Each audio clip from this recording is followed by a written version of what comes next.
Indo British advanced pain clinic నొప్పి మాయం surgery దూరం ఫర్ అపాయింట్మెంట్స్ 9155515563.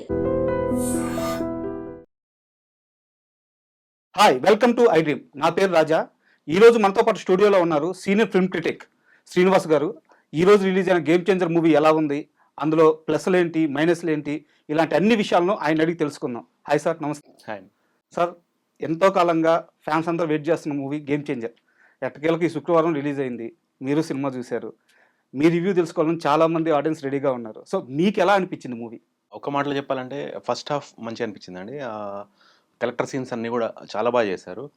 అది కలెక్టర్ అనే ప్రొఫెషన్కి రెస్పెక్ట్ తెచ్చేలాగా, ఈవెన్ ఐఏఎస్ అనే ప్రొఫెషన్లో ఉన్న వాళ్ళు కూడా ఆ సినిమా చూస్తే వాళ్ళు కూడా ఒకసారి వాళ్ళని వాళ్ళు గ్రేట్ అనే ఇన్నర్ ఫీలింగ్ వచ్చేలాగా ఫస్ట్ హాఫ్ చాలా బాగా తీశారు.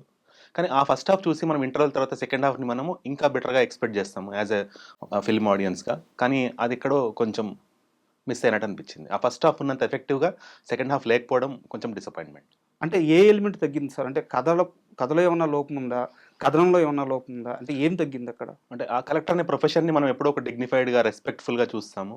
సొసైటీ కూడా అలానే ఒక పోర్ట్రేల్ ఆఫ్ కలెక్టర్ అనగానే ఒక డిగ్నిఫైడ్ పోర్ట్రేల్ ఉంది. అది మనకి ఫస్ట్ హాఫ్లో పుష్కలంగా కనిపించింది. సెకండ్ హాఫ్ వచ్చేసరికి ఫ్లాష్ బ్యాక్ ఎపిసోడ్ ఏదైతుందో అది కొంచెం నాన్ సింక్ లాగా అనిపించింది సినిమాతోటి. అంటే main same person double role ఎందుకు చేయాలో నాకు అర్థం కాలేదు. బికాస్ ఒకప్పుడు మనకు తెలిసిన శంకర్ గారు ఎట్లా అంటే సినిమాలు ఆయన గ్రాఫ్ కానీ, ఆయన విజన్ కానీ, ఆయన థాట్, ఆయన ఆలోచనలు ఎప్పుడు కూడా ఎక్స్ట్రీమ్ హై ఎండ్గా ఉండేది. అంటే మనము ఒక 5% ఎక్స్పెక్ట్ చేసుకుని వెళ్తే మనకి 25% దొరికేది. 25% ఎక్స్పెక్ట్ చేసే వాళ్ళకి 100% దొరికేది సినిమాలోంచి. సో ఇప్పుడు ఏంటంటే ఆడియన్స్ ఎంతో అంతా ఈ వెబ్ సిరీస్ వల్ల కానీ, ఇప్పుడు ఉన్న టెక్నాలజీ వల్ల కానీ ఆడియన్స్ కూడా ఒక విజ్డమ్ లెవెల్ దాటిపోయి ఇంటెలిజెంట్గా ఆలోచిస్తున్నారు. ఆ స్మార్ట్గా అయిపోయారు ఆడియన్స్ కూడా. అది గ్రహించి శంకర్ లాంటి డైరెక్టర్స్ ఇదివరకు వాళ్ళ ఆలోచనల్ని మల్టిప్లై చేస్తూ సినిమాలు తీస్తే తప్ప ఇప్పుడు అలాంటి వాళ్ళ సినిమాలు జనరల్గా తీస్తే యాక్సెప్టబుల్ రేంజ్లోకి వెళ్ళి సక్సెస్ అయ్యేలా లేదు. సో అంటే ఆల్మోస్ట్ శంకర్ గారు మూవీ అనగానే మనకు ఫస్ట్ గుర్తొచ్చేది best off screen play, best of direction, best of music, best of choreography, songs.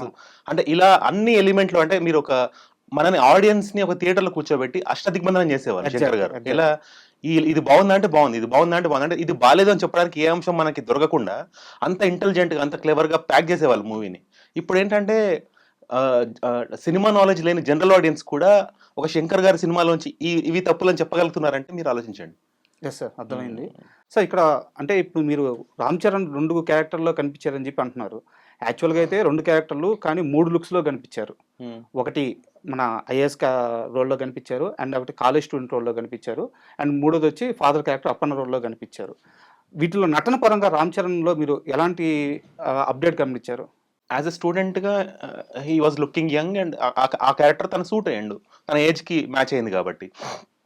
As a collector కూడా ఆ లుక్ చాలా బాగా మ్యాచ్ అయింది. అతని డ్రెస్సింగ్ సెన్స్ కానీ, అతని బిహేవియర్, బాడీ లాంగ్వేజ్ అన్నీ బాగున్నాయి. అంటే యాజ్ ఎ కలెక్టర్గా కూడా ఫుల్ మార్క్స్, యాజ్ ఎ స్టూడెంట్గా కూడా ఫుల్ మార్క్స్. కానీ ఎప్పుడైతే ఆ ఫ్లాష్ బ్యాక్ వెళ్ళిందో ఆ ఏజ్కి, అంటే యంగ్స్టర్ ఏజ్డ్ రోల్ చేయడము ఎందుకో అది నాన్ సింగ్ లాగా అనిపించింది. ఆ క్యారెక్టర్ మాత్రం ఒకవేళ అర్జున్ గారు, మన సీనియర్ యాక్టర్ అర్జున్ గారు ఉన్నారు కదా, ఆయన కానీ మన సూర్య గారు కానీ చేస్తుంటే అసలు సినిమా నెక్స్ట్ లెవెల్లో ఉండేది. అంటే ఒకవేళ అర్జున్ గారు చేస్తుంటే మాత్రం ఈ జెంటిల్ మ్యాన్, ఒకే ఒక్కడు లాంటి సినిమాల కనెక్టివిటీ సినిమాతో ఏర్పడి ఒక రేంజ్లో సినిమా ఎలివేట్ అయ్యేది. మరి ఇలాంటి థాట్ ఎందుకు వాళ్ళకి రాలేదో, ఎందుకు డబుల్ యాక్షన్ చేయించారో నాకైతే అర్థం కాలేదు. ఎందుకంటే ఈ best portrayal of collector, best portrayal of student ఏదైతే ఉందో అది ఎక్కడో ఆ ఫ్లాష్ బ్యాక్లో డైల్యూట్ అవుతుంది.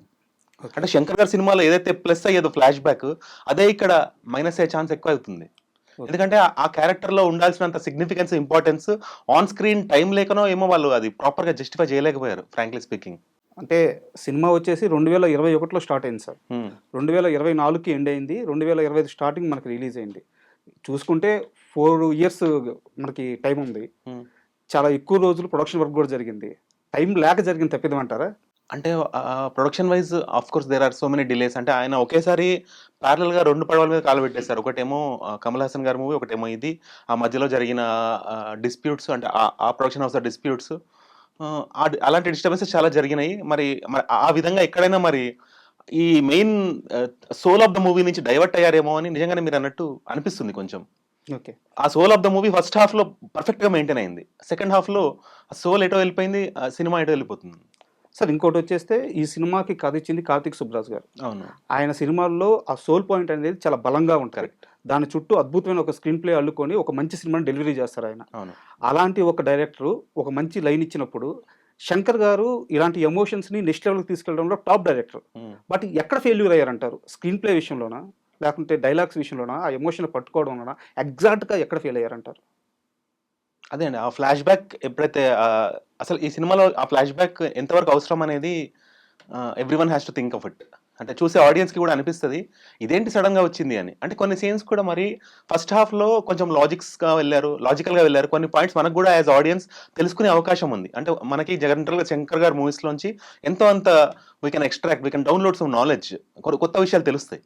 ఈ సినిమాలో ఒక కలెక్టర్ యొక్క పరిధి ఏంటి, ఆయన కెపాసిటీ ఏంటి, ఒక మినిస్టర్ లెవెల్లో ఉన్న మనిషిని ఇతనికి ఎలాంటి అథారిటీ ఉంటుంది, అతను ఎలా కమాండ్ చేయగలుగుతారు, ఇలాంటివి కొన్ని మనకి ఫస్ట్ హాఫ్లో బాగా తెలుస్తాయి.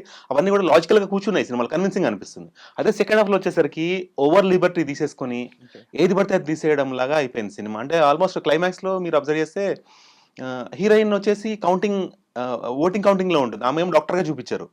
అదేంటో అర్థం కాలేదు. ఇంకోటి ఏంటంటే ఒక కలెక్టర్ రేంజ్ వ్యక్తి ఒక ఎలక్షన్ ఆఫీసర్ అవుతారు. ఆయన ఆ పర్టికులర్ కౌంటింగ్ కేంద్రాన్ని ఎప్పుడైతే ఆయన మెయిన్ ఇన్ఛార్జ్గా ఉంటారో అప్పుడు సెంట్రల్ గవర్నమెంటే ఒక సిఆర్పిఎఫ్ లాంటి ప్రొటెక్షన్ ఇస్తుంది. కానీ ఇందులో చూపించింది ఏంటి, వాళ్ళు ఒక ప్రైవేట్ ఆర్మీ పెట్టుకొని వాళ్ళతోటి ప్రొటెక్షన్ తీసుకోవడం అనేది అది ఎంతవరకు జస్టిఫై అవుతుంది? అంటే మనము ఎప్పుడు కూడా స్మార్ట్ సెగ్మెంట్ ఆఫ్ ఆడియన్స్ ఏం ఆలోచిస్తారంటే రియాలిటీతో కంపేర్ చూస్తారు సినిమాని ఎంతో అంత. ఇప్పుడు రియాలిటీ ఉన్న మూవీస్ చాలా నడుస్తున్నాయి actually. Even Vijay Sethupathi hit ఫార్మ్లోనే అది మోస్ట్ క్లోజ్ టు రియాలిటీ ఉంటాయి, అంటే లాజిక్ కూర్చుంటుంది సినిమాలో. సో అది ఇక్కడెక్కడో సెకండ్ హాఫ్లో చాలా ఘోరంగా మిస్ అయింది. అండ్ ఈవెన్ శంకర్ మూవీస్ కూడా మనం రిలేట్ చేసుకుంటే ఇలా అంటే అట్లీస్ట్ రియాలిటీకి దూరంగా ఉన్నా ఇలా ఉంటే బాగుంటుంది కదా అని అనిపిస్తుంది. ఇందులో అలాంటి ఎలిమెంట్స్ మిస్ అయినాయి. ఇలా ఉంటే బాగుంటుంది కదా అనిపించేది తక్కువ ఉంది. మనకి తెలుగులో చూసుకుంటే దిల్ రాజు గారు టాప్ ప్రొడ్యూసర్, కథని కరెక్ట్గా జడ్జ్ చేయడంలో ఆయన తర్వాత ఎవరైనా అంటారు. అలాంటి దిల్ రాజు గారు ఇప్పుడు మీరు చెప్పిన ఈ మైనస్ని ఎందుకు చూసుకోలేకపోయారంటారు? అంటే కథ పరంగా ఇప్పుడు ఇది కూర్చోబెట్టి మీరు కథగా చెప్తే ఇది అద్భుతంగా ఉంటుంది, నరేషన్ వింటే ఇది చాలా బాగుంటుంది. అంటే ఎప్పుడు కూడా నరేషన్ ఆకాశం లెవెల్లో ఉంటే తీసిన సినిమా కొంచెం దానికంటే తక్కువ వస్తుంది. ఎప్పుడు కూడా దానికంటే మించి వచ్చిందంటే ఇంకా వాళ్ళకి తిరుగులేదు ఆ డైరెక్టర్కి. సో ఆ నరేషన్ ఎక్కడో వీళ్ళకి కన్విన్స్ అయ్యారు. కానీ ఆ టేకింగ్లోనే మరి ఇంకొంచెం అంటే దిల్రాజు గారి ఇన్వాల్వ్మెంట్ ఇంకొంచెం ఉంటే బాగుండేది. బికాజ్ మనందరికి తెలుసు బలగం లాంటి చిన్న సినిమా ఆయన ఇన్వాల్వ్మెంట్ బాగుండబట్టి అంత బాగా వచ్చిందని మనందరికి తెలుసు. ఓన్లీ విత్ వేణు గారి తోటే ఆ సినిమా అంత బాగా రాలేదు.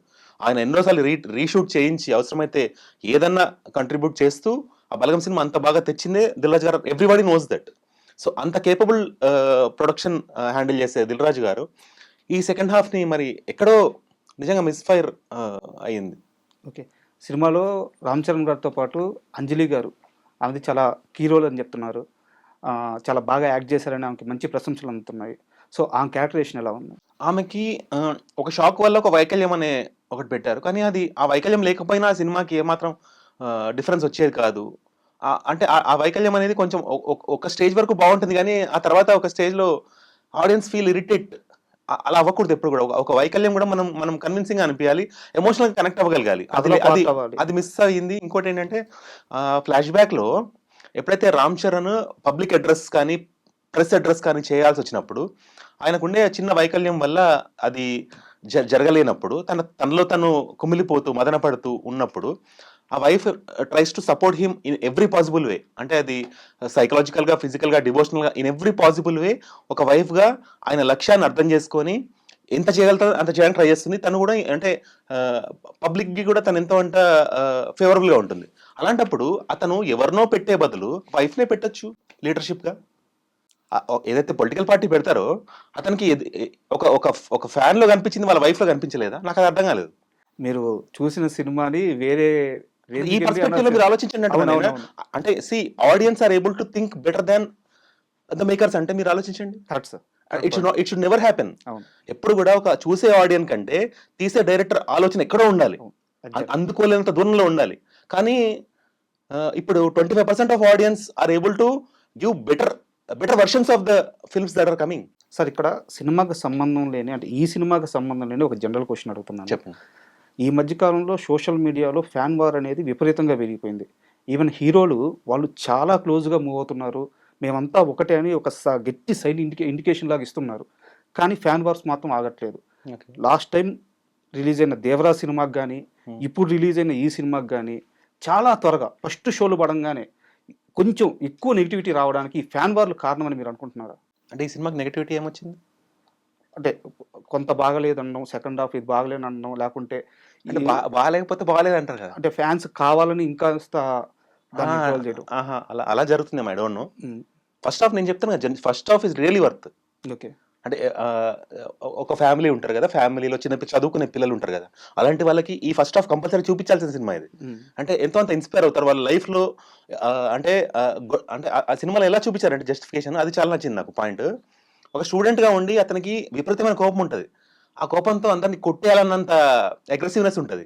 దాన్ని ఆ హీరోయిన్ ఎలా గైడ్ చేస్తుంది అంటే, ఈ కోపాన్ని నువ్వు ఎవరినికో డ్యామేజ్ చేసి నువ్వు సంతృప్తి పడే బదులు ఈ కోపాన్ని నువ్వు ఒక అథారిటేటివ్ పొజిషన్లో ఉండి వాళ్ళలో మార్పు తెచ్చి సొసైటీలో మార్పు తెస్తే అది ఎంత బాగుంటుంది అనే ఆలోచన క్రియేట్ చేయడం అనేది సూపర్. అది ఇలానే సెకండ్ హాఫ్ కూడా ఉండుంటేనే, అదే అంటున్నా, ఇది ఒక ఎన్సైక్లోపీడియాలా ఉండేది. అంటే ప్రతి స్కూల్ రికమెండ్ చేసేది పిల్లల్ని సినిమా చూడండి రాని. అలా సినిమా లేకపోవడం నిజంగా దురదృష్టం. అంటే సార్ ఇప్పుడు రామ్ చరణ్ లాంటి ఒక కమర్షియల్ హీరో ఉండడం వల్ల ఎక్కడో డైరెక్టర్ కానీ మేకర్స్ కానీ ఆ కమర్షియల్ వైపు వెళ్ళిపోయినట్టు ఉంది. మీరు చెప్తున్నారు. కరెక్ట్. అనవసరంగా ఆ బటన్ తీసుకుంటున్నారు. అంటే అతను గ్లోబల్ స్టార్ అని ఇలాంటి ఆ స్టార్ ఇమేజ్ పెట్టుకొని ఎంతో అంత స్టోరీ నుంచి డైవర్ట్ అయ్యి ఆ ఎలివేషన్స్ అని మాస్ అని ఇలాంటివి పెట్టుకొని, ఇప్పుడు ఏంటంటే audience are ready for realistic cinema. Acting enjoy చేస్తున్నారు దాన్ ఎలివేషన్స్. అది తెలుసుకోవాలి. విజయ్ సేతుపతిని ఏ రోజు మనం ఎలివేషన్ వల్ల ఇష్టపడ్డాం? అవును, ఆ రియలిజం. సో అంటే మనోడైపోయిండు Vijay Sethupathi. Root level movies ఉంటాయి. అదే అంటారు. అంటే అంత డీప్ గా కనెక్ట్ అవుతాం మనం. ఇప్పుడు కాంతార సినిమా క్లైమాక్స్ ఉంది. అంటే ఆ కాంతార సినిమా తీసిన డైరెక్టర్ ఎవరో మనకు అంతకుముందు తెలియదు. Suddenly it became a rage and everyone fell in love with the movie.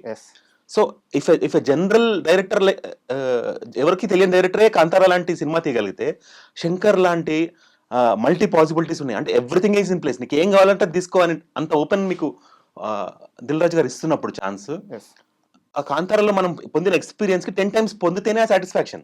ఎందుకంటే మనకంటూ ఒక శంకర్ గారు అంటే ఒక మనమంటే ఒక ఇమేజ్ క్రియేట్ చేసుకున్నాం ఆయనకి. అవునా కదా? And even after RRR the capability of the star is also at stake. అవునా కదా? సో ఇవన్నీ ఆస్పెక్ట్స్ దృష్టిలో పెట్టుకున్నప్పుడు ఆడియన్స్ గా మనము వీళ్ళు ప్రెస్ మీట్స్ లో చెప్పిన మాటలు ఇవన్నీ మనం బేరీజ్ వేసుకొని we try to analyse the film based on మనం ఎంత ఎక్స్పెక్ట్ చేసాం ఈ సినిమా నుంచి. దానికంటే తక్కువ ఉంటే డిసప్పాయింట్ అవుతారు. ఆ డిసప్పాయింట్మెంట్ నుంచి వచ్చిన మాటలే సెకండ్ హాఫ్ బాగాలేదు అనేది. ఓకే, ఎస్ సార్, కరెక్ట్గా అర్థమైంది. అండ్ ఇప్పుడు ఇంకో చిన్న విషయం సార్, ఇది కూడా సినిమాకి సంబంధం లేని విషయం, ఈ సినిమాకి సంబంధం లేని విషయం. ఇప్పుడు ఎక్కువగా 1 AM షోలు, 4 AM షోలు ఈ ట్రెండ్ నడుస్తుంది సార్. అంటే ప్రేక్షకులు, అది యాక్చువల్గా నిద్రపోయే టైం, ప్రేక్షకులు అనేది జనాలందరూ నిద్రపోయే టైం. కరెక్ట్. ఇలాంటి టైంలో ఇలాంటి పెద్ద సినిమాలు షోలు పెట్టడం వల్ల ఆడియన్స్కి ఆ కంటెంట్ ఎగ్జాక్ట్గా రిసీవ్ చేసుకోగలుగుతున్నారా? ఇప్పుడు స్టార్ మూవీస్ అన్నిటికీ కూడా ఎప్పుడు కూడా మీరు చూడండి, ఫ్యాన్స్లో ఎలా ఉంటుందంటే అందరికంటే ముందు సినిమా చూస్తే అది గొప్పగా ఫీల్ అవుతారు వాళ్ళు. సో జనరల్ పబ్లిక్ని డిస్టర్బ్ చేయకుండా వాళ్ళకంటూ ముందు షో వేసేస్తే వాళ్ళు ఆ షోకి వెళ్తారు. జనరల్ పబ్లిక్కి డిస్టర్బెన్స్ లేకుండా జనరల్ పబ్లిక్ టైంకి వాళ్ళు ఈ డిస్టర్బెన్స్ ఉండదు కదా. అదొక క్లెవర్ మూవ్ యాక్చువల్లీ. తప్పేముంది? అంటే ఈ మధ్యకాలంలో నాగవంశీ గారు కూడా మాట్లాడుతూ దేవరా సినిమాకి 1 AM షోలు వేసాము, ఆ నిద్రమత్తులో ఆడియన్స్కి ఆ కంటెంట్ సరిగ్గా రీచ్ అవ్వలేదు, తర్వాత ఎప్పుడైతే డే షోలు స్టార్ట్ అయినాయో అప్పుడు టాక్ మారిపోయింది. సో ఈ సినిమాకి కూడా అంటే ఇప్పుడు డాకు సినిమా రాబోతుంది, డాకు మహారాజ్ రాబోతుంది, దానికి కూడా ఈ ప్రాబ్లం లేకుండా నేను 4 AM షిఫ్ట్ చేశాను డిస్ట్రిబ్యూటర్తో మాట్లాడి అని చెప్పి అంటున్నారు అనమాట. సో అది కూడా రిస్కే ఫ్యాక్టరే కదా, 4 AM అనేది కూడా నిద్రపోయే టైమే. అవును. సో నేను ఆ యాంగిల్లో అడుగుతున్నాను, ఇది కరెక్టేనంటారా? మన కంటెంట్ ఆడియన్స్కి టెక్నికల్ గా ఆ సినిమా చూసే ప్రాపర్ టైం అది కాదు కరెక్ట్. ఎందుకంటే ఒక routine life of any human being, మనకు అలవాటు పడింది అంటే మనం పొద్దున వర్క్ చేయడము, నైట్ పడుకోవడం మన సగటు మనిషికి అలవాటు, ఎక్సెప్ట్ నైట్ షిఫ్ట్ చేసే వాళ్ళకి తప్ప. సో నైట్ షిఫ్ట్ చేసే వాళ్ళకి నైట్ నిద్రపోవడం అలవాటు ఉండదు కాబట్టి వాళ్ళు న్యాయంగా సినిమాని చూడగలుగుతారు, న్యాయంగా జడ్జ్మెంట్ ఇవ్వగలుగుతారు. కానీ నైట్ పడుకోవడం అలవాటు ఉన్న వాళ్ళు సడన్ గా వాళ్ళు నిద్ర మానేసి వచ్చి చూడమంటే వాళ్ళు బలవంతపు జాగారం అవుతుంది. అది ఇదే సార్ ఎగ్జాక్ట్. ఆ బలవంతపు జాగారం వల్ల సినిమా కొంచెం అటు ఇటు అయినా కూడా వాళ్ళు నిద్రలోకి జారుకోవడము, దానివల్ల బయటకు వచ్చి అడిగితే బాగాలేదని చెప్పడము ఎంతో అంత జరుగుతుంది. మిస్జడ్జ్మెంట్ ఎంతో అంత ఉంటుంది. ఆ కోపము ఆయన వెళ్ళపొచ్చుంటారు అంతే. యాక్చువల్లీ ఈ ఫ్యాన్స్ సెగ్మెంట్ ని ఫ్యామిలీ సెగ్మెంట్ని జనరల్ ఆడియన్స్ సెగ్మెంట్ అందరినీ డిసప్పాయింట్ చేయకుండా ఉంచాలంటే ఇప్పుడు మీరు అబ్జర్వ్ చేస్తే రవితేజ గారు కానీ అల్లు అర్జున్ గారు కానీ వీళ్ళందరికీ వాళ్ళకంటూ ఒక సెట్ ఆఫ్ థియేటర్స్ పెట్టుకుంటున్నారు అవును కదా. మహేష్ బాబు గారు కానీ AMB Mahesh Babu theatre, AAA Allu Arjun గారి థియేటర్ అట్లా చేస్తున్నారు కదా. ఇప్పుడు రవితేజ గారి థియేటర్ అట్లాగా ఈ ఫ్యాన్స్ కంటూ ఆ థియేటర్ స్పెసిఫిక్ థియేటర్స్లో మీరు ఫ్యాన్స్కి షోస్ వేసి వాళ్ళకి ఎక్స్ట్రా ఏదైతే పెంచుతున్నారు అమౌంట్ టికెట్ అమౌంట్ అది ఫ్యాన్స్కి పెట్టకుండా రిజిస్టర్డ్ ఫ్యాన్స్ ఒకటి పెట్టేసే సెగ్మెంట్ వాళ్ళకి ఆ థియేటర్స్లో వెళ్ళి చూడొచ్చు వాళ్ళు. మీకు అర్థమైందా? ఇప్పుడు ఫర్ ఎగ్జాంపుల్ మొన్న పుష్ప 2 సినిమా అన్ని థియేటర్స్లో రిలీజ్ చేయొచ్చు కదా, ఎందుకు ఓన్లీ సింగిల్ స్క్రీన్స్ వేశారు? అసలు ప్రసాద్ మల్టీప్లెక్స్లో సినిమా వేయలేదు, అందుకే కదా అంతమంది ఆ క్రౌడ్ ఆ థియేటర్కి ఎందుకు వెళ్ళారు చెప్పండి మీరు ఆలోచించండి. తక్కువ ఉండడం వల్ల క్రౌడ్ ఓన్లీ సింగిల్ స్క్రీన్స్ ఎందుకు ఇచ్చారు? నైట్ మొత్తం సిటీ ఇవ్వండి కదా, మల్టీప్లెక్స్ కూడా ఇవ్వండి, ఆడియన్స్ డివైడ్ అయిపోతారు కదా ఎక్కడికక్కడ. ఆ రోజు అందరికి సినిమా చూడాలని ఇంటెన్షన్ ఎక్కువ ఉంది, థియేటర్స్ తక్కువ ఉన్నాయి, సో ఒక్కో థియేటర్కి జామ్ ప్యాక్డ్ పబ్లిక్ వచ్చేసారు. ఇలాంటి డెసిషన్స్ తీసుకోవద్దు, ఫ్యాన్స్ ని డైవర్ట్ చేయండి, సెట్ ఆఫ్ థియేటర్స్ ఫ్యాన్స్ కోసమే క్రియేట్ చేయండి, అక్కడ ఎంత ఉన్నా నడుస్తుంది. మనం యూట్యూబ్లో వీడియోస్ చూస్తామండి, రిలీజ్ చేసినప్పుడు ఫ్యాన్స్ సెలబ్రేషన్ ఎంత విపరీతం అయిపోయిందంటే మన బర్త్డేస్కి ఇట్లా 2 మంటొచ్చే క్యాండిల్స్ పట్టుకుంటాం కదా, అవి పట్టేసుకుంటున్నారు థియేటర్లో. వాతావరణం లాగా ఉంటుంది అది యాజ్ మనం అక్కడ ఉండం కాబట్టి తెలియదు, అక్కడ ఉండే వాళ్ళకి ఎంత భయాందోళన క్రియేట్ చేస్తే అదే ఇన్సిడెంట్ జరిగితే ఆ థియేటర్లో మంటలు అంటుకుంటే ఎంతమంది డేంజర్లో ఉంటారు. అవునా కదా, అదృష్టవశాత్తు అప్పుడు ఏం జరగలేదు, అవునా కదా. సో ఇట్లాంటివి ఆలోచించి ఫ్యాన్స్ కంటూ కొన్ని థియేటర్స్ కంపల్సరీగా, అంటే ఇప్పటి నుంచి వీళ్ళు ఏం చేస్తున్నారంటే బెనిఫిట్ షో అని పేరు పెట్టారు, ఇలాంటివి కాకుండా fan shows with specific theatres ఒక లిస్ట్ ఇచ్చేయండి, ఇక్కడ మాత్రమే ఫ్యాన్స్ వెళ్ళి ఎంజాయ్ చేయండి. అక్కడ ఏమవుతుంది, ఈ ప్రసాద్ మల్టీప్లెక్స్ లాంటి థియేటర్స్ ఇవన్నీ కూడా అవాయిడ్ అయిపోతాయి, ఆ క్రౌడ్ అవాయిడ్ అయిపోతుంది. ఫ్యాన్ షోస్ ఫ్యాన్స్ ఉంటాయి, జనరల్ పబ్లిక్ షోస్ జనరల్ ఉంటాయి, ఫ్యామిలీ షోస్ ఫ్యామిలీకి. దీనివల్ల ఎక్కడ కూడా డిస్టర్బెన్స్ రాదు, ప్రాపర్ టాక్ వస్తుంది. ఇప్పుడు ఏమవుతుంది, ఈ ఫ్యాన్ షో యావరేజ్ మనం ఎట్లా యావరేజ్ తీసుకుంటాం టాక్, వీళ్ళేమంటున్నారు సినిమా గురించి, వీళ్ళేమంటున్నారు, ఈ మూడింటి యావరేజ్ చేస్తే ప్రాపర్ టాక్ బయటకు వస్తుంది. పాయింట్ బాగుంది సార్, కాకపోతే టెక్నికల్ గా అది ఎంతవరకు సాధ్యమే అండి, ఎందుకు ఇనిషియేటివ్ తీసుకుంటే ఏదైనా సాధ్యమే. చూడాలి, I given a very practical solution. మళ్ళీ మనం మూవీ విషయానికి వస్తే ఎస్జే సూర్య గారండి, ఈ మధ్య కాలంలో ఆయన ఏ సినిమాలో ఉంటే ఆ సినిమా ఆయన నటన పరంగా ఎన్హాన్స్ అవుతూ వస్తుంది. గేమ్ చేంజర్ మూవీలో కూడా అదే జరిగిందని అంటున్నారు. సో మీకు ఎలా అనిపించింది? ఒక యాక్టర్లో మనం ఎప్పుడు కూడా వేరియేషన్ ఎంజాయ్ చేస్తాం. అంటే ఫర్ ఎగ్జాంపుల్, అంటే నేను ఎక్కువ విజయ్ సేతుపతి ఎగ్జాంపుల్ ఎందుకు తీసుకుంటానంటే I like his natural acting. నాకు ఒక సినిమాలో విజయ్ సేతుపతికి ఇంకో సినిమాలో విజయ్ సేతుపతికి యాక్టర్స్ ఏమైనా డిఫరెన్స్ తెలుస్తుంది. కానీ ఎస్జే సూర్య గారు నానిగారితో సినిమా వచ్చింది కదా సరిపోదా శనివారం, అందులో కానీ లేదంటే ఈ సినిమాలో కానీ మీరు కంపేర్ చేస్తే what kind of difference did you see in acting? Is it not the same dialogue modulation, same behaviour, same mannerism, same body language, just that అక్కడ వేరే పోలీస్ ఆఫీసర్, ఇక్కడ politician. Other than that what difference did you find? నాకు ఇన్ని రోజులు చూసిన రామ్ చరణ్ కంటే different Ram Charan కనిపించాడు collector పాత్రలో, ఎక్సలెంట్. ఇన్ని రోజులు కనిపించని కోపం నాకు అతనిలో స్టూడెంట్ లో కనిపించింది, that was different of him. కానీ ఇన్ని రోజులు చూసిందే నేను సూర్య చూశాను. So I don't give credit to Surya, I give credit to Ram Charan actually, because super performance as a collector, 100 marks and beyond. ఈ విషయంలో ఫ్యాన్స్ కూడా చాలా హ్యాపీగా ఫీల్ అవుతున్నారు సార్, ఎందుకంటే శంకర్ సినిమా అంటే అందరూ కూడా ఆ ఫ్లాష్ బ్యాక్ ఏదైతే ఆ బ్లాక్ ఉంటుందో, ఆ సీక్వెన్స్ ఉంటుందో అది అద్భుతంగా రావాలని చెప్పి అనుకుంటారు అనమాట, ఎక్స్పెక్ట్ చేస్తారు, ఉంటుంది అని చెప్పి ఎక్స్పెక్ట్ చేస్తారు. బట్ ఇక్కడ చూస్తే రామ్ చరణ్ తన యాక్టింగ్తో ఫస్ట్ హాఫ్ స్కేల్ మొత్తాన్ని ఒక రేంజ్కి తీసుకెళ్ళిపోయాడు. ఆ విషయంలో మాత్రం ఫ్యాన్స్ చాలా హ్యాపీగా ఉన్నారు. అంటే ఆ బిలీవబిలిటీ వచ్చింది ఆ క్యారెక్టర్కి. ఆ క్యారెక్టర్లో ఎవరికి రామ్ చరణ్ కనిపించలేదు, కలెక్టర్ గారు కనిపించారు అందరికి. అసలు ఈ సినిమాకి గేమ్ చేంజర్ అని టైటిల్ కాకుండా ఒక కలెక్టర్ గారు తెలుగు టైటిల్ పెట్టాల్సింది, అనవసరంగా they went for an English title. Okay, global star అని చెప్పేసి ఇంగ్లీష్ టైటిల్ పెట్టారు. మరి ఇది రూరల్గా ఎంతవరకు వెళ్తుందో వీడు ఎవరు ఎంతవరకు యాక్సెప్టెన్స్ ఉంటుందో. సిటీస్లో నడుస్తుంది ఇట్లాంటిది, కానీ ట్రెండ్ ఐ డోంట్ నో విలేజెస్లో ఎంతవరకు దీన్ని ఓన్ చేసుకుంటారు అనేది. మనం కాసేపు సినిమా కంటెంట్ విషయం పక్కన పెట్టి ట్రేడ్ క్యాలిక్యులేషన్ వైపు వెళ్దాం సార్. ఓకే, అంటే సినిమాని ఎంతగా బిజినెస్ చేశారో మీకు ఐడియా ఉంటుంది. సో ఇప్పుడు సినిమా వచ్చిన టాకు మీకు ఐడియా ఉంటుంది. సో ఈ లెక్క ప్రకారం మీరు ఒక అంచనా వేస్తే డే 1 గ్రాస్ ఎంత రావచ్చు సార్? యాజ్ ఆడియన్స్ నేను ఎప్పుడు కూడా నాకు తెలిసిన వాళ్ళకు కూడా నేను ఇదే చెప్తాను, why should we bother about how much they are earning, you calculate on how much you are enjoying the movie. ఒక సినిమాకి మనం వెళ్తున్నాము, ఖర్చు పెట్టుకుని వెళ్తున్నాము, మన టైం ఖర్చు అవుతుంది, మన మనీ ఖర్చు అవుతుంది, మనం పొందాల్సింది ఎక్స్పీరియన్స్. సినిమా తీసిన వాళ్ళు ఎంత డబ్బు సంపాదిస్తే మనకేంటి? అంటే ఇప్పుడు ఏమైందంటే అది ఇందాక మనం మాట్లాడుకున్నట్టు ఈ ఫ్యాన్ వార్ కింద మా హీరో సినిమాకి ఎంత వచ్చింది, డే వన్ ఇంత కొట్టాము, మాది రికార్డు, ఈ కంపారిజన్ వచ్చేసింది సార్. ఈ కంపారిజన్ వచ్చినప్పుడు ఏమవుతుందంటే ఈ ట్రేడ్ క్యాలిక్యులేషన్ అనేది సోషల్ మీడియాలో హైలైట్ పాయింట్ అవుతుంది. నేను అదే చెప్తున్నా, ఇండైరెక్ట్గా అదే చెప్తున్నా. మీ ఫ్యాన్స్ అందరూ కూడా మీరు తృప్తి చెందండి ఈ సినిమా నుంచి, చూడండి సినిమాని, మీకు నచ్చింది కదా, ఇంకా 10 మందికి బాగుంది బాగుంది అని చెప్పండి, ఆ ఎక్స్పీరియన్స్ షేర్ చేయండి, ఆ ఎక్స్పీరియన్స్ ఎక్కువ మందికి ఇవ్వండి, అంతే తప్ప. ఇప్పుడు మీకు చాలా ఆకలిస్తుందండి, ఒక హోటల్కి వెళ్ళారు, అక్కడ అక్కడ మీకు ఆ ఫుడ్ నచ్చిందా లేదా మీరు చూసుకుంటారు, కానీ ఆ రోజు వాడు కలెక్షన్ ఇస్తుంది మీకెందుకు, ఆ హోటల్లో సంపాదించాడు మీకెందుకు, ఆ రోజు మీకేం సంబంధం, దాన్ని బట్టి కాదు కదా. నీకు ఫుడ్ నచ్చిందా లేదా అంతవరకే. As an audience, for every individual, థియేటర్లో ఉన్న ప్రతి ఇండివిజువల్కి సినిమా నచ్చడం వరకే వాళ్ళ పరిధి, అది దాటి వీళ్ళకి అవసరం లేదు. అనవసరంగా ఇవన్నిట్లోకి వెళ్తున్నారు points. See business is the headache of producer, distributor, exhibitor. Why are you bothered? నీకు సినిమా ఎలా ఉందో చూడు బ్రదర్ ఆర్ సిస్టర్, అవునా కదా? Excellent. Don't go with that false analogy, అవునా కదా? సినిమాని సినిమాగా చూడండి, సినిమాని ఒక ఎక్స్పీరియన్స్ గా పొందండి. మీరు టైం ఇస్తున్నారు, మనీ ఇస్తున్నారు, ఆ టైం అండ్ మనీకి జస్టిఫికేషన్ వచ్చిందా లేదా చూసుకోండి, అంతే తప్ప బిజినెస్ తో మనకెందుకు, అది వాళ్ళు చూసుకుంటారు. సార్ ఇంకా సినిమాలో మిగతా క్యారెక్టర్స్, సునీల్ గారు ఉన్నారు, బ్రహ్మానందం గారు అలా వచ్చి అలా వెళ్ళిపోయారు. సో మిగతా క్యారెక్టర్స్ మిమ్మల్ని బాగా ఎంటర్టైన్ చేసిన క్యారెక్టర్, బాగా పర్ఫార్మెన్స్ చేసిన క్యారెక్టర్ అంటే ఏం చెప్తారు? చెప్తున్నా కదండి, నాకు కలెక్టర్ గా Okay, Ram Charan has Ram Charan given okay. extreme satisfaction. మిగతా ఈ సైడ్ క్యారెక్టర్స్ లో ఎవరు మీకు? హీరోయిన్ గా అమ్మాయి క్యూట్ గా ఉంది, ఉన్న కొన్ని సీన్స్ లో బాగుంది. బ్రహ్మానందం గారు లెజెండరీ యాక్టర్, ఆయన హెల్త్ ఎప్పుడైతే కొంచెం హార్ట్ సర్జరీ అయినప్పటి నుంచి ఆయన చాలా తగ్గించేశారు. అయినప్పటికీ కూడా మన దర్శకులు ఆయన మీద ఉన్న గౌరవంతో ఒక సీన్లో మీరు యాక్ట్ చేయాలని బలవంతంగా పిలిపించుకొని యాక్ట్ చేయించుకుంటున్నారు, తప్పేం లేదు. అంత సీనియర్ యాక్టర్ ఈ సినిమాలో ఉండడం హ్యాపీ. ఆయన చూసి ఆనందపడే ఒక సెగ్మెంట్ ఆఫ్ ఆడియన్స్ ఉన్నారు కదా, ఆ చిరునవ్వు వాళ్ళ ఫేస్ లో వస్తుంది. ఖచ్చితంగా ఆయన అసలు ఆయన స్క్రీన్ మీద కనిపిస్తే చాలు, ఒక స్టార్ హీరోకి ఎంత ఫ్యాన్ ఫాలోయింగ్ ఉంటుందో, బ్రహ్మానందం గారు అలా కనిపిస్తే ఆ ఆడిటోరియంలో వచ్చే రెస్పాన్స్ ఇంకో వేరే లెవెల్లో ఉంటుంది. అండ్ ఇంకోటి, కలెక్టర్ వెనకాల బంట్రోతుగా ఉన్న మనిషికి అలాంటి వైకల్యం పెట్టి దాన్ని కామెడీగా చేయాలని కూడా నాకైతే నచ్చలేదు. ఓకే, అంటే కొన్ని డిగ్నిఫైడ్ పొజిషన్స్ ఉంటాయి, ఈవెన్ ఒక కలెక్టర్ దగ్గర ఉండే అసిస్టెంట్ కూడా ఎంతో రెస్పెక్టబుల్ నా దృష్టిలో. సో దాన్ని కామెడీ చేయాల్సిన అవసరం లేకుండింది నా దృష్టిలో. సో అది అంత ఎంటర్టైనింగ్ అనిపించలేదు. ఆ వైకల్యం లేకుండా కూడా క్యారెక్టర్ పండేది. That's what I mean to say. ఇంకా సినిమా ప్రొడక్షన్ వాల్యూస్ విషయానికి వస్తే, సాంగ్స్ ప్లేస్మెంట్ కొన్ని కుదిరిని, కొన్ని కుదరలేదు.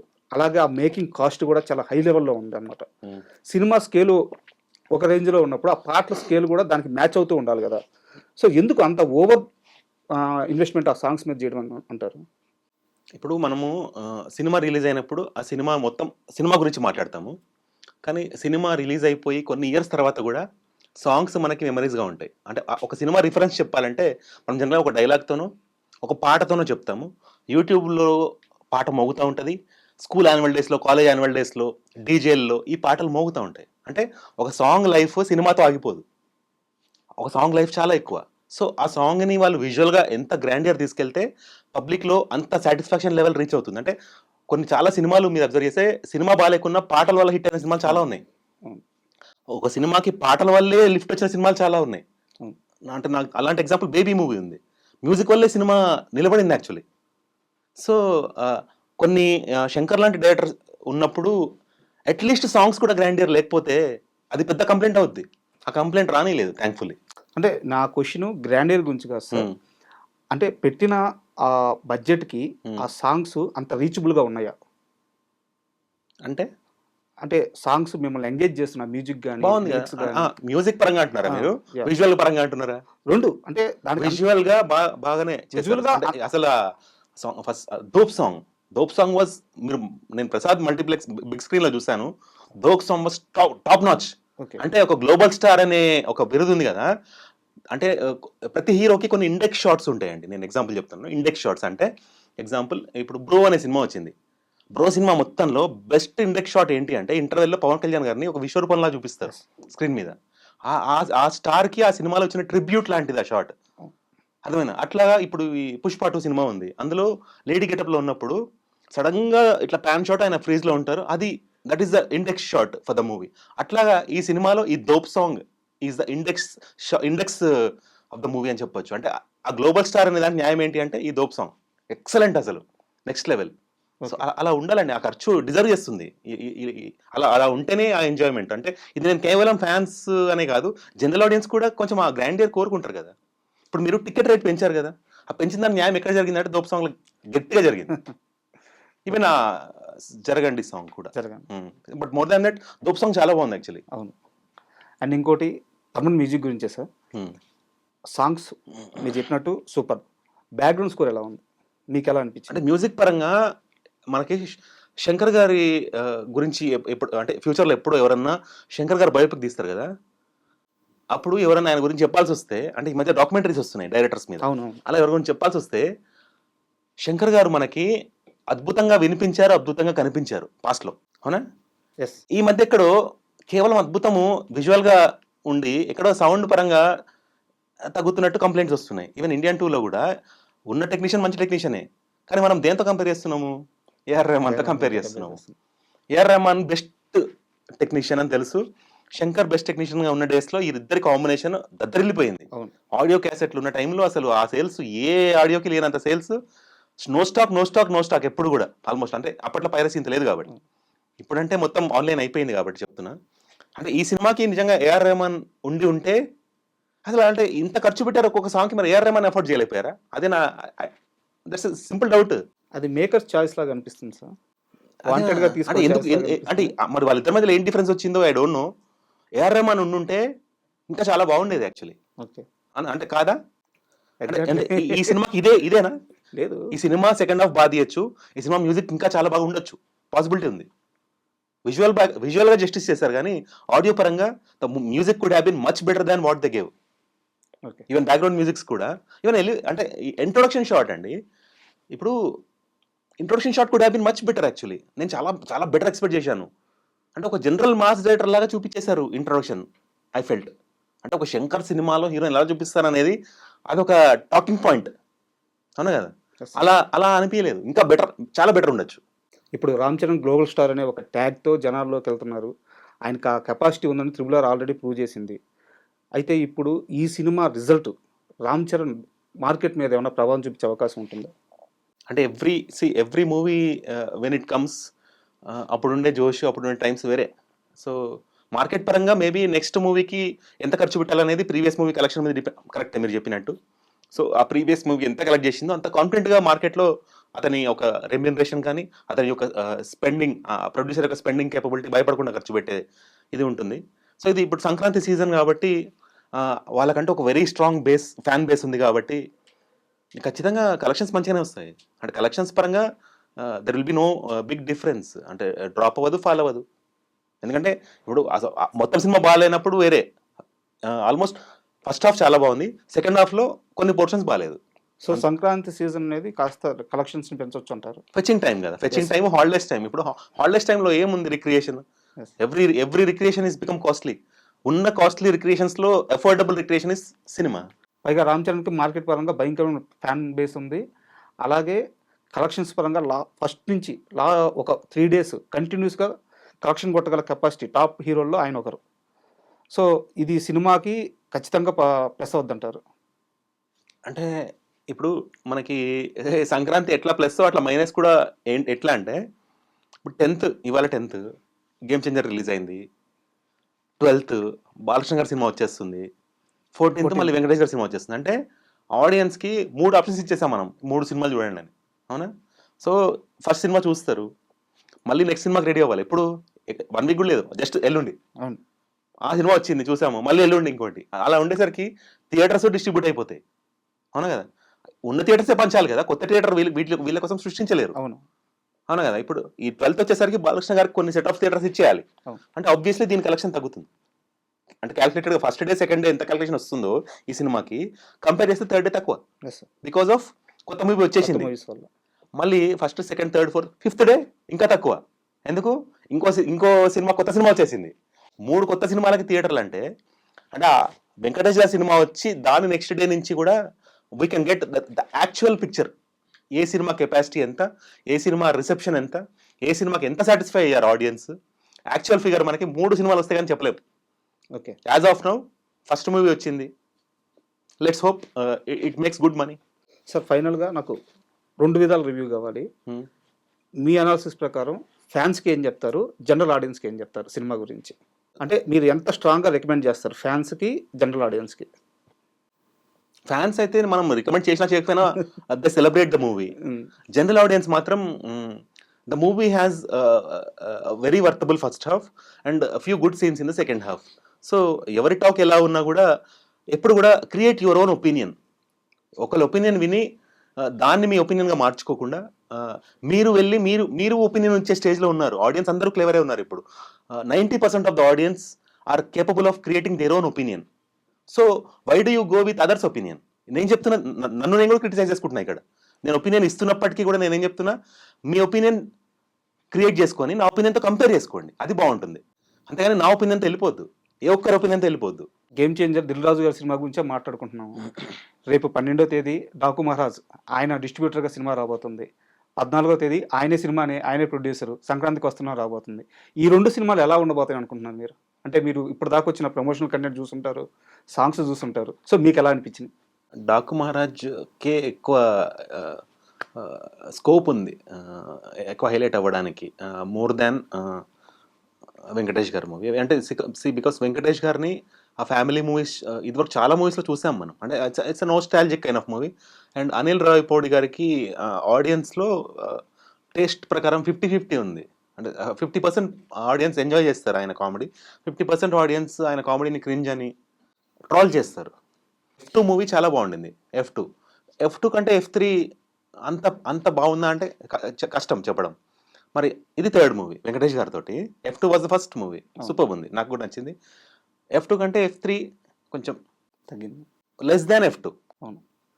మరి ఇప్పుడు F2 కంటే దిస్ వన్ అంటే ఏం ఊహిస్తాం మనం? ఆ సీక్వెన్స్లో అసెండింగ్ ఆర్డర్ ఉంటేనేమో 1 కంటే 2 పెద్దది, 2 కంటే 3 పెద్దది అని చెప్తాం. ఇక్కడ డిసెండింగ్ ఆర్డర్ కనిపించింది.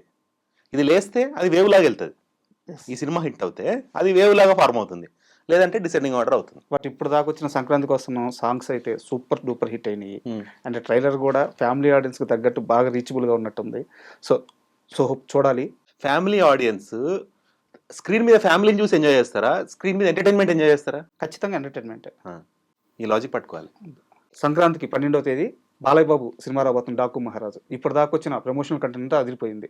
బట్ ఆ ఒక్క సాంగ్ దబిడి సాంగ్, దాని చుట్టూ రకరకాల స్టేట్మెంట్లు వినిపిస్తూ ఉన్నాయి. అంటే ఒక మాస్ హీరో, ఒక మాస్ నెంబర్ కావాలి. సో వాళ్ళు ఒక ట్రై చేశారు. ఎందుకు దాని మీద ఇంత కామెంట్స్ వినిపిస్తున్నాయి? పాజిటివ్ ఆర్ నెగిటివ్ కూడా వస్తుంది. ఎందుకు ఇంత చర్చ నడుస్తుంది అనుకుంటున్నారు ఆ ఒక్క పాట మీద? ఆ సాంగ్ రాకముందు అందరికీ కూడా ఆడియో బాగా నచ్చింది, వీడియో ఎలా ఉంటుందని కొన్ని ఎక్స్పెక్టేషన్స్ ఉన్నాయి. జనరల్గా ఆడియన్స్లో ఉన్న క్యూరియాసిటీని అర్థం చేసుకొని సాంగ్ రిలీజ్ చేసినప్పుడు కొన్ని క్లిప్పింగ్స్ మనకి రిలీజ్ చేస్తారు యూట్యూబ్లో, అవును కదా? సో ఆ యూట్యూబ్లో సాంగ్ చూసి ఫ్యాన్స్ సెగ్మెంట్ చాలా ఎంజాయ్ చేశారు. కానీ ఫ్యాన్స్ కాని వాళ్ళు, జనరల్ ఆడియన్స్ ఉంటారు కదా, వాళ్ళు ఇదేంటి మేల్ క్యారెక్టర్కి ఫీమేల్ క్యారెక్టర్ మధ్యలో ఇంత ఏజ్ డిఫరెన్స్ ఉంది, అంత ఏజ్ డిఫరెన్స్లో ఇలా చేయడం ఏంటి అంటున్నారు. ఎప్పుడు కూడా గుర్తుపెట్టుకోండి, ఒక యాక్టర్కి ఎప్పుడు కూడా రియల్ ఏజ్ వేరు, స్క్రీన్ ఏజ్ వేరు. మనం ఎప్పుడు కూడా మనం ఆ సినిమాలో ఆ క్యారెక్టర్ ఏజ్ని మనం దృష్టిలో పెట్టుకోవాలి, కానీ రియల్ లైఫ్లో అతని ఏజ్ ఎంత అనే దాంతో కంపేర్ చేసుకోకూడదు. అలా అంటే హాలీవుడ్లో ఆర్నాల్డ్ స్క్వార్జెనెగర్ కానీ, ఈవెన్ ఫాస్ట్ అండ్ ఫ్యూరియస్లో హీరోస్ కానీ, వాళ్ళందరూ కూడా మరి చాలా ఏజ్డ్ హీరోస్. మరి ఇప్పటికీ వాళ్ళు హీరోస్గా చేస్తున్నారు కదా, వాళ్ళు రొమాంటిక్ సీన్స్ చేయట్లేదా? జేమ్స్ బాండ్ మూవీలో కిస్సులు పెట్టుకోవట్లేదా? అవన్నిట్లో లేని ప్రాబ్లము బాలకృష్ణ గారు చేస్తే వచ్చిందా? ఒకటి గుర్తుపెట్టుకోండి, ఏ కాంట్రవర్సీ అయినా కూడా ఇప్పుడు వచ్చిన రీసెంట్గా వచ్చిన ఏ సినిమాకి ఏ కాంట్రవర్సీ వచ్చినా ఆ సినిమాకి ప్లస్ అవుతుంది తప్ప మైనస్ అవ్వట్లేదు. పుష్ప సినిమాకి అనుకోకుండా అల్లు అర్జున్ గారు చిన్న ఇష్యూ జరిగింది, అలా జరగడం వల్ల, అరెస్ట్ అవడం వల్ల అందరూ సినిమాకి మైనస్ అవుతుంది అనుకున్నారు. కానీ ఏమైంది? ఇప్పుడు ఇండస్ట్రీ హిట్ అయి వచ్చింది ఆ సినిమా, అవునా కదా? అంటే నెగటివ్ అవుతుంది అనుకున్న అంశాలు కూడా పాజిటివ్గా మారిపోతున్నాయి. ఈ సాంగ్ బాగా ఆలోచన అదే అంటున్నాను నేను. This might evoke more curiosity and entertainment in audience. మనము చూసే పర్స్పెక్టివ్ ఉంటుంది, దట్స్ వాట్ ఐఎమ్ సేయింగ్. అది అందులో చిన్న చిన్న ఎంటర్టైనింగ్ ఆస్పెక్ట్స్ వాళ్ళు పెట్టుంటారు. అంటే ఇప్పుడు మనము అది ఒక డ్యాన్స్ కొరియోగ్రాఫర్ పర్స్పెక్టివ్లో చూస్తే అతనికి అలా అనిపించలేదు కదా. మనం కూడా డ్యాన్స్ కొరియోగ్రాఫర్ అయితే అది జడ్జ్ చేయడం కరెక్ట్, కానీ మనం డ్యాన్స్ కొరియోగ్రాఫర్స్ కాదు కదా జడ్జ్ చేయడానికి. ఇంకో డ్యాన్స్ కొరియోగ్రాఫర్ అలా చెప్తే నేను నమ్ముతాను. ఓకే, ఒక డ్యాన్స్ కొరియోగ్రాఫర్ జడ్జ్ చేయాలంటే ఇంకో డ్యాన్స్ కొరియోగ్రాఫర్ జడ్జ్ చేయాలంటున్నా నేను. జనరల్ ఆడియన్స్గా మనము కమెంట్స్ పెట్టేసి, అవునా కదా? Yes sir. Okay, that's not correct. Game changer గురించి మీ స్టైల్లో నీట్గా క్లియర్గా ఓ మంచి అనాలిసిస్ ఇచ్చారు. Hmm. సో ఫైనల్గా ఇది శ్రీనివాస్ గారి అనాలిసిస్. మీరు సినిమా చూడండి అండ్ మీ ఒపీనియన్ ఇక్కడ కంపేర్ చేసుకోండి. ఖచ్చితంగా థియేటర్కి చూసిన తర్వాత కంపేర్ చేసుకోండి. అండ్ థ్యాంక్ యూ శ్రీనివాస్ గారు, మీ విలువైన సమయాన్ని మాకు ఇచ్చినందుకు థ్యాంక్ యూ.